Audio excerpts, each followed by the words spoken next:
What is hypnosis? Is it safe? And am I out of control when I'm in hypnosis? This is a question that someone recently asked. Plus, there are a couple of comments under some of the YouTube videos wanting to know if I would put out some content around hypnosis because they're genuinely curious. Now, before I dive into what hypnosis is, I want to say that the work that I do, the majority of the work, not all of it, that I do is more of a fusion of working with the conscious, the subconscious, and consciousness, our soul or spirit or our energetic aspect of us. But hypnosis is a component of that in doing the subconscious work. So I'm happy to answer this question because there's so many myths and misperceptions around hypnosis. And I'm going to come right out of the gate by saying that all hypnosis is self-hypnosis. Now, where do I get that from? No one can be made to go into a hypnotic state. We listen to and we follow suggestions, or we make a choice to focus our attention. It is a choice. So to give you an example of what I mean by that, I want to go to TikTok or to Instagram Reels, or now YouTube has Shorts. When we watch the short form video, it's very short, it's very catchy, and we have to focus our attention to get the message. So we're choosing to look at the phone, we're listening to the message, we may listen more than once, and then we scroll and we scroll. So it's a repetitive action in its focus, which allows our mind to go into a more highly receptive state. And I chose the word receptive intentionally because all of us have a normal degree of receptivity to suggestions. And for all of us, that looks like something different. Some of us are more easily receptive, influenced by suggestions. Some other people are not. And I'm going to just segue for just a second to say that some aspects of this are due to our human design. If you don't know what human design is, go look that up and specifically research what it means to have an undefined center. Because when we have undefined centers, what we're literally doing is we're picking up on other people, and we have to have awareness of what are our own thoughts, feelings, and beliefs, and what are someone else's. Now, when it comes to this receptivity, when I was trained as a hypnotist, I was taught that the more highly analytical someone is, if they're a mathematician or they're an engineer, that they're harder to hypnotize. And that simply isn't true. When people are inherently critical thinkers, we tend to overthink things. But once you understand that to allow someone, whether it's through an audio or in person, to allow someone to guide you into a state of hypnosis is nothing more than following instructions. Most of the time for those people, it clicks. Now, if the brain has been conditioned to think, it can take more sessions to work through something. We have to break through that conscious think to get to the subconscious, which is why I use more than one hypnotic technique. Not everything I do is formal trance for that very reason. Okay. So what is hypnosis? It's a state of focused attention where you become more receptive to ideas, beliefs, new ways of thinking, and new ways of being. Now, for me, in my experience, the number one, people will call it a block, but the number one hurdle to get over when helping someone to go into hypnosis is that you have to, as a hypnotist, you have to do a really good pre-talk. You have to make sure that you've answered people's questions, which is a little bit of what we're talking about here. Not the same way I would do it with a client, but to be sure those questions are answered, because if there are unanswered questions, that's going to keep a person from going into that hypnotic state, because the brain's going to be like, I'm uncertain about this. Well, when we're uncertain about something, the parts of the subconscious mind equate that uncertainty with a threat to sense of safety and security. So when you do hypnosis with someone, you want to connect with someone that you have rapport with, someone that you can build trust with, that you're comfortable with. And by all means, if you don't feel comfortable with someone, ask the questions. If you're not getting the answers that you need to feel comfortable, then maybe it's just not a fit. Because if all of us 100% vibed or jived with everyone we met, the world wouldn't be what it is today. It's just simply human nature. We don't necessarily connect with everyone. So I mentioned earlier that it's not someone controlling you, right? When you go into the hypnotic state, because our mind is always on alert. It's always aware. And we can take ourselves out of hypnosis at any time. Now, that being said, when we go really deep in the trance, it can take us a few minutes to fully come out. Like, we might still feel mentally relaxed, physically relaxed. We might feel a little fuzzy for a minute or two. When I work with a client and we do formal hypnosis and I emerge them out of hypnosis, I am very particular with the words that I speak to them for a period of time after, because they're still in a state of receptivity. So I want to be careful about what I say and make sure that what I'm saying is positive. It is geared towards their outcome and their desires. And I will even sometimes ask my clients questions to cement in the insights. In other words, I want them to repeat back to me something positive that shifted. And sometimes they will say something like, say they came to me because, they're dealing with exaggerated fears in their business, and they're questioning things and they're having doubt. And through the process, they gain the insight that they have what it takes, and they have years of evidence that if something's not going the way they wanted it to go, they're smart enough to shift, adapt, and change. And so that's the evidence that there's no need to be fearful, because they've always managed to keep moving in the right direction. So I may ask them for that insight at the end of the hypnosis once I've emerged them. And they may say, well, I don't need to be afraid. And as soon as they say that word, I'm like, no, stop. If you're not that, what are you? Because they're suggesting to themselves. I'm like, so if you're not that, what are you? Oh, well, I'm completely confident in my ability to assess any situation and take corrective action, or to move in the right direction. Beautiful, right?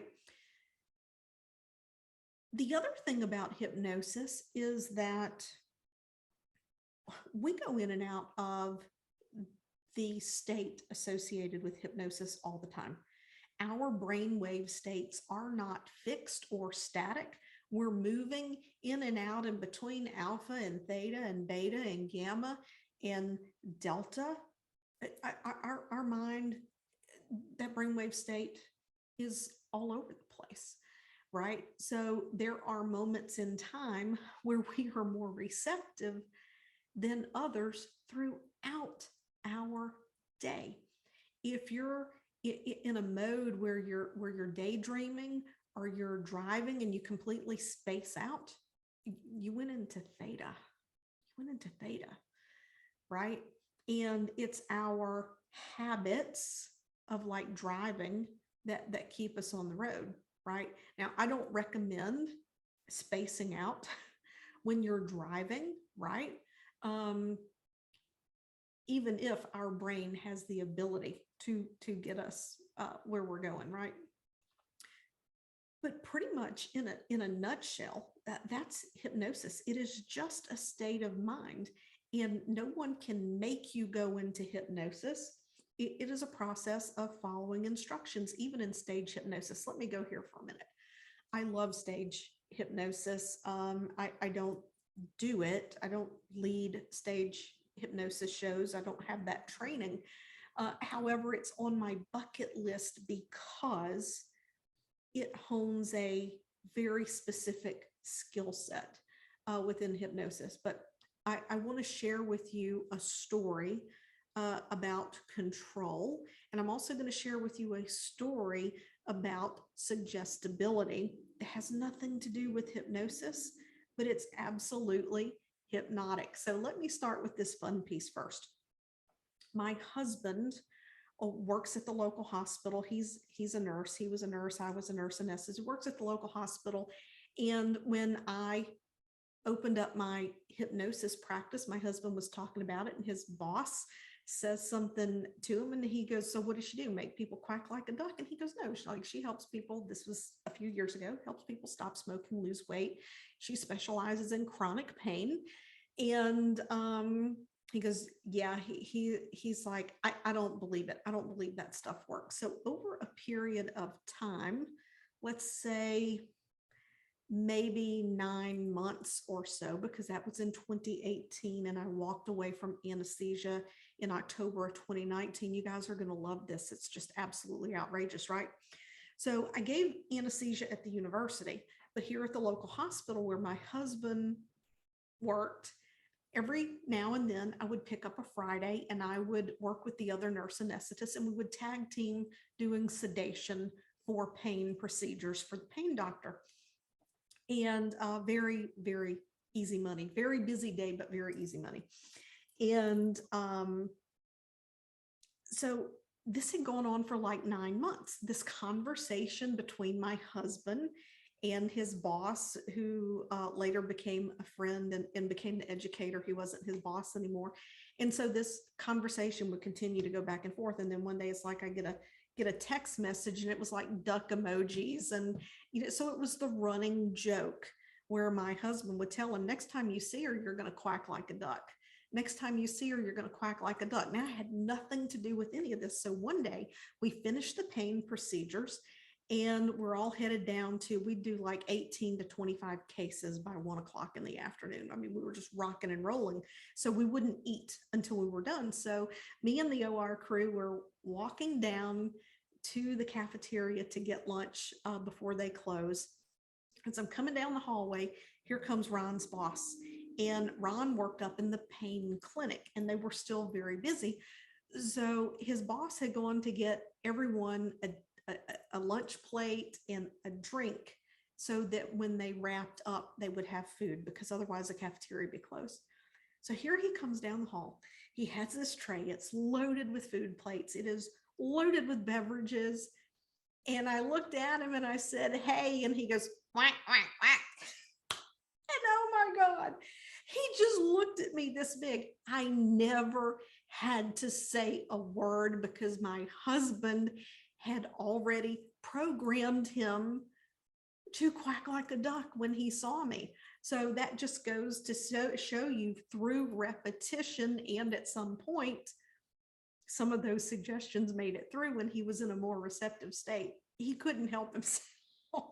So anyway, that's the big joke. So now the other thing, talking about control, when I first became a hypnotist in 2013, it was shortly after, probably winter 2014, there was a hypnotist doing an adult comedy club, doing a stage hypnosis show.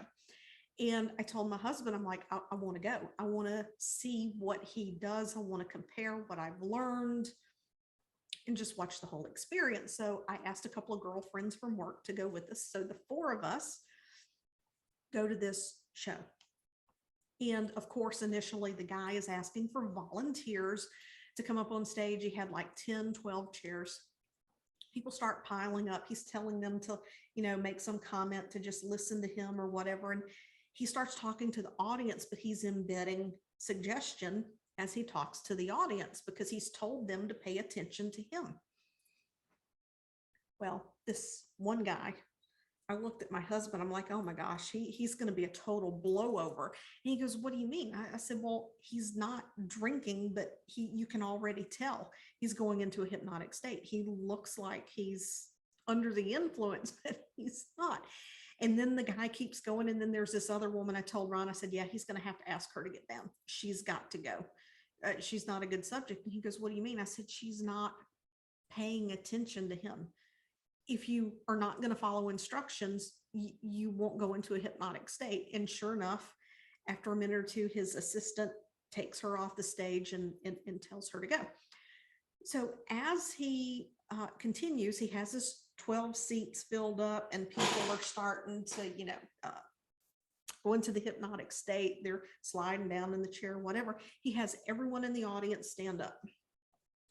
And basically he does what's called a hand clasp induction, where you put your hands together, and if you're paying attention to him and you listen to what he's saying, then by the time he's done, your hands are going to be white knuckled. And when he tells you to pull your hands apart, you're not going to be able to.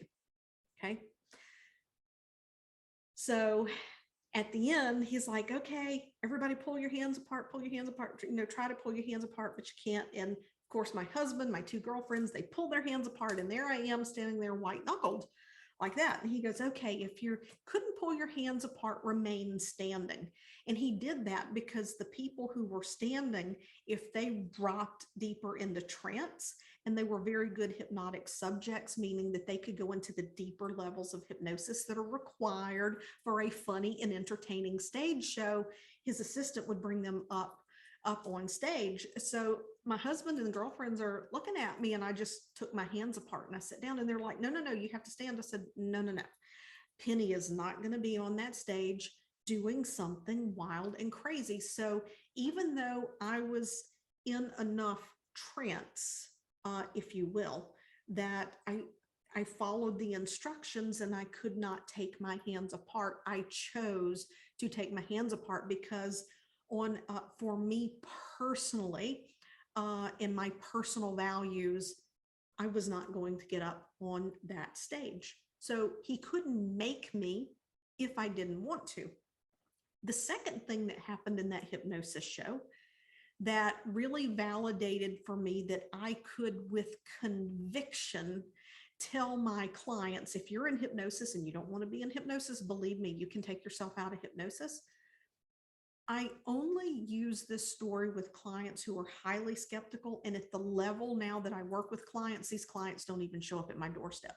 People show up at my doorstep because they know my stuff works. They know my methodology, my framework works. So I don't have to deal with this anymore. But when I would have people who were skeptical, I would share this story.